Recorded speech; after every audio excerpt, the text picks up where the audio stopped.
The heavy patrol ships had been presented to the Union as the TGC's biggest weapons. They were not in fact the biggest ships. That honor went to the prototype light patrol ship.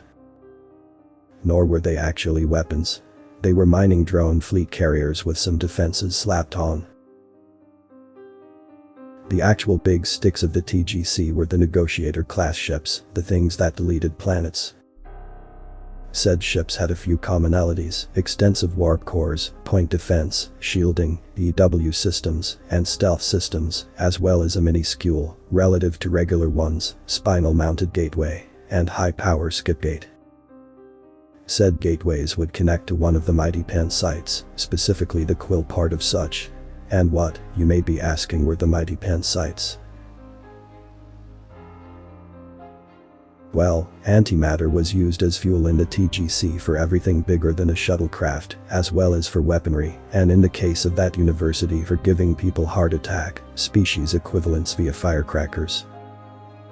The extent of antimatter production had been undersold to the Union, the Dyson swarms and ring groups in fact only providing about 32% of it. The rest came from mighty pen sites 1 to 17, massive installations that used the Penrose process for power. Said sites also manufactured VYASAK of variable yield antimatter shells. The quills fired said shells at both a very high rate of fire and velocity directly into a gateway. Ultimately, this meant that the Negotiator-class artillery vessels could aim a gun vastly larger than the ship itself. Naturally, there was an ongoing project for optimizing those weapons in case it was ever needed, a project Sam was part of. Sam didn't actually know what Project Reality Diner was, something he really ought to see about fixing. But regardless of that, Sam Shearling was at MP8Q27 to 67 fiddling with some firing simulations. He probably wouldn't be using the quills in the immediate future.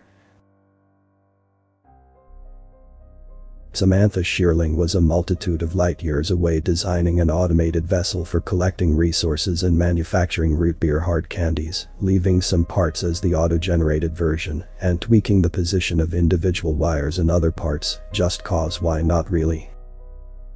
Samuel Shearling was making snowmen in a blizzard. Samantha was talking to their friends, Faven Kiddu, Ava Jennings, Rasok Safnori, and Alex Malfas. Samuel was making by hand a meal of artificial salmon and scalloped potatoes. Sam was in the Xenankale system pondering the taste of that star.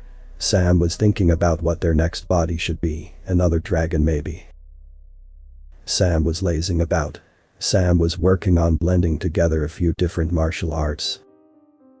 Sam, also known as Samuel, Samantha, Legion, and the biggest multicorporeal, was in fact doing all of this and far more at once.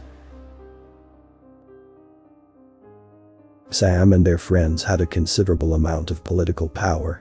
Rasok, for instance, owned Quasar Industries and was in many respects a pillar of the TGC running smoothly, while Alex had a pretty well-deserved reputation of encyclopedic knowledge, one might even say they were a library. Faven meanwhile was an absolutely brilliant programmer who had released many updates over the years to the open-source general-purpose fabricator software, firmly believing in letting every person be an island of infrastructure if they so wished. Ava was said to know every dirty secret, to be able to doctor any perception. Pillar, Legion, Island, Library, and Doctor made the quinumvirate, and while they had no official government position, nor did they have a finger in every pie, when they spoke, people listened. Sam was gloating that he had noticed something before Ava had and would handle looking through the place for any further clues, since they were closest. Ava looked over the responses of fear and anxiety from people in the Union over the video uploaded by Sveta, apparently for some reason unnerved by a neck growing teeth and other events and such. The algorithms that decided comment order in the various video hosting sites and forums were ever so subtly altered to promote people talking about the attackers deserving what happened, and a few 100 billion bot accounts were readied. Sam turned a not insignificant portion of his attention to the Xenankale system. Suaxatamet was ultimately the highest military authority within the system, even if the vast majority of the time, that boiled down to just looking at traffic.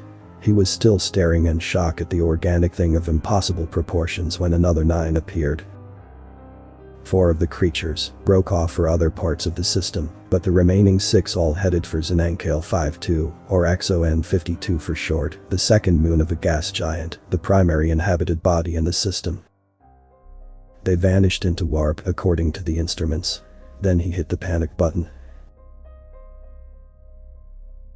Suux ran to rally the troops, measly as the very concept was, all the way cursing the fact that they were somehow in charge of the militia really, for the backwater system in the middle of nowhere.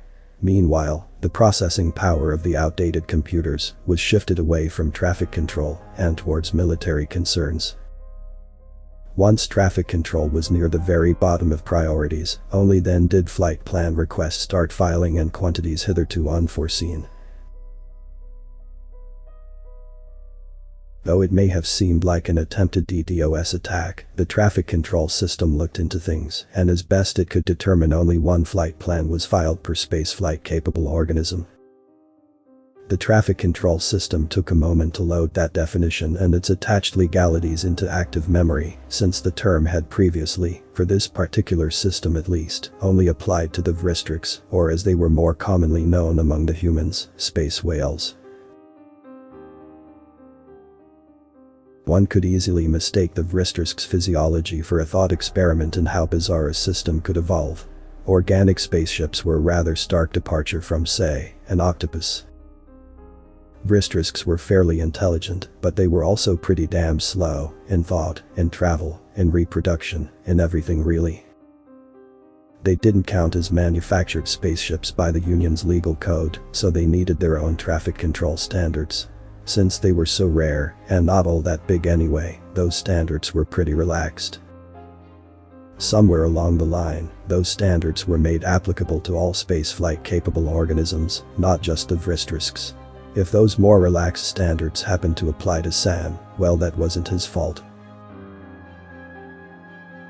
Sam was moving at a fairly low warp level, due to being within a star system, so it was around 12 minutes after he arrived in the system that the traffic control system, still without his supervising intelligence since Suux had rushed off, was queried on the state of those flight plans, the SCOs in question, much closer to the planets they were looking to land on.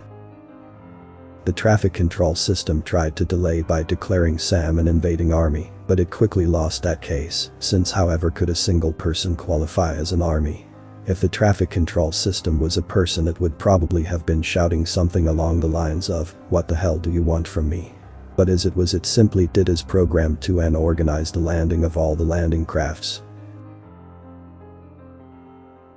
It was at this moment that the whole, quantities hitherto unforeseen part became apparent to those besides the traffic control system, as internal hangars in Sam opened their sphincter doors and Sam flew out of Sam, carrying Sam. Fun fact, a roughly spherical body, not counting the tentacles, with a radius of 350 kilometers, has a volume of around about 1.818 kilometers 3. Even with only a small portion of that being hangars, Sam could fit quite a lot of bodies in one of his bodies, and in this case, he had 6 unloading landing craft onto the planet. The planet was smothered in what was legally not an invading army, since it was in fact just one single tourist. For some reason, not everybody saw it that way, but mysteriously various bits of software kept failing, and pleas for help went unsent. The computer virus in question would later be traced back to one of the various companies with economic incentive to make everyone hate the humans, one of the various companies that definitely had not been behind that flyer. Suux had somewhat successfully rallied the military, but it didn't do much. Planetary defense platforms with lasers or ion beams and such things were left alone as Sam's bodies absorbed, spread out thermally conductive subdermal networks, and utilized the energy. Warp missiles were yanked back into Warp 1 with gravity spikes and destroyed by point defense, while kinetic weaponry was deflected by the very same organic gravity manipulators. Some got through and hit Sam, but the springy construction of his tentacles meant the impact was diffused, and any actual damage was quickly regenerated. Of course, such firepower was wildly disproportionate to use against one person who was, as established, not an invading army. As such, Sam was well within his rights within the Union to act in self-defense, and did so with reasonable force. As well, he ate the autonomous weapon platforms. He only disabled the weaponry on crewed platforms. Planetside, and in those 4 other stations, it was much the same. Any who attacked him were placed under a citizen's arrest, their weaponry incorporated. Odd that, how many muggers there were shooting at Sam. Ships fled the system and Sam let them be. If those ships happened to run into Sam and end up with stowaways on their hull, then really it was their fault for not checking with the traffic control system. Sam had, after all, filed everything correctly. The bodies planetside were all one or another of the Heavy Aid and Rescue Medic series, clearly not anything having to do with military matters. Suuxatainment, meanwhile, was not having a very fun day. "Shoot, damn you," Suux yelled, fumbling a new magazine into his gun. Explosions rang his head, but the tide kept coming. Those 6 massive creatures had vomited up innumerable smaller ones that were acting with perfect coordination, launching each other over barriers, seeing from every angle. He didn't know how many still lived. Any caught by the beasts weren't seen again. They had lost contact with the other groups, and it wouldn't be much longer before they were overrun. Friendly fire had brought down several people, but most were lost to the tendrils covered in eyes and mouths. People would be plucked into sewers, into buildings, into the swarm. Others had fallen to projectiles or to some sort of aerosolized anesthetic. The enemy was toying with them, letting them pretend there was any hope. Sam meanwhile was stabilizing those shot by their allies. Bloody morons with no trigger discipline they were.